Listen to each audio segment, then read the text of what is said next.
Nous avons vu sur les réseaux sociaux l'ordonnance de divorce qui traînait à gauche, à droite et tout ça. Bref, les amis, une femme qui trompe son mari ou un homme qui trompe sa femme, qu'est-ce qui est étonnant? Qu'est-ce que vous n'avez jamais vu ou bien qu'est-ce que vous n'avez jamais entendu? Il n'y a rien de nouveau sous le soleil. En tout cas, ce chapitre-là, nous autres, ça ne nous intéresse pas. Ce qui nous intéresse, c'est les biens. S'il y a bel et bien des biens, nous disons que ces biens appartiennent aux enfants. C'est ce qu'est la vérité. Ces biens appartiennent aux enfants. Donc, papa, s'il te plaît, réfrigérateur, téléviseur, que sais-je encore? Il faut vendre ces biens-là, le rendre en numéraire, ouvrir un compte pour les enfants. C'est ce que nous disons. S'il y a d'autres biens qui ne sont pas quantifiables, il faut les convertir en numéraire, placer ça sur un compte pour les enfants. Et il faut que ces comportements, ces attitudes où le fils meurt, la fille meurt, on va ramasser, vider tous les biens. Et les enfants ne bénéficient de rien. Il faut que ça prenne fin. C'est des attitudes qui ne doivent plus exister de nos jours. Il faut que ça prenne fin et c'est ce que nous disons. C'est ce que je dis. C'est ce qu'est la vérité.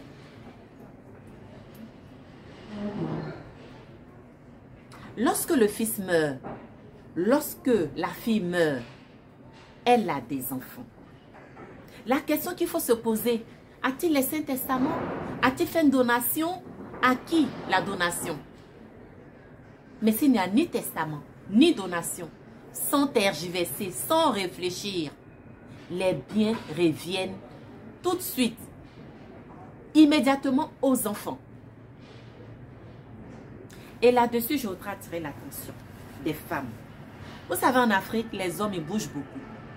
Ils font des enfants à gauche, ils font des enfants à droite, ils font des enfants un peu partout. Mais généralement, quand ils meurent, il y a certaines femmes, heureusement pas elles toutes, il y a certaines femmes qui s'accaparent tous les biens au profit de leurs enfants. Pourtant, elles savent que le monsieur, le défunt mari, a d'autres enfants illégitimes. Hors mariage, elles le savent. Mais elles s'accaparent, elles assiègent. Je dirais même qu'elles prennent en otage tous les biens. Elles ne partagent rien. Elles sont assises là-dessus. Elles sont crank-bas là-dessus. Mais c'est pas correct. C'est pas correct. C'est pas la bonne posture.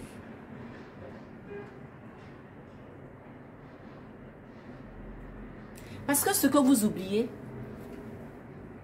c'est que s'il y a décès, si vous décédez, maman, si vous décédez, il y a une bombe à retardement, je dirais même chronométrée, qui va exploser. Parce que les autres enfants du monsieur, ils sont là, hein? Ils vous guettent.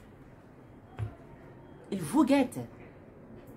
Lorsqu'il y a des décès nets, ils vont réclamer les biens de leur père. Et il y aura la guéguerre entre vos enfants légitimes et les autres enfants du monsieur. Il faut éviter ça. Il faut éviter ça, maman. Tu aimes tes enfants. Tu ne veux pas qu'il y ait d'histoire, de bataille entre les autres enfants de ton mari et ceux et tes enfants. Alors les biens de ton défunt mari, il faut les libérer. Il faut les partager. C'est ce que nous disons. Donc s'il n'y a pas de testament, s'il n'y a pas de donation, tous les biens appartiennent aux enfants et il faut les partager à part égale. S'il y a mariage, communauté de biens, la femme a la moitié des biens. Mais la deuxième moitié, les enfants se les partagent à part égale. Point barre. J'en ai fini.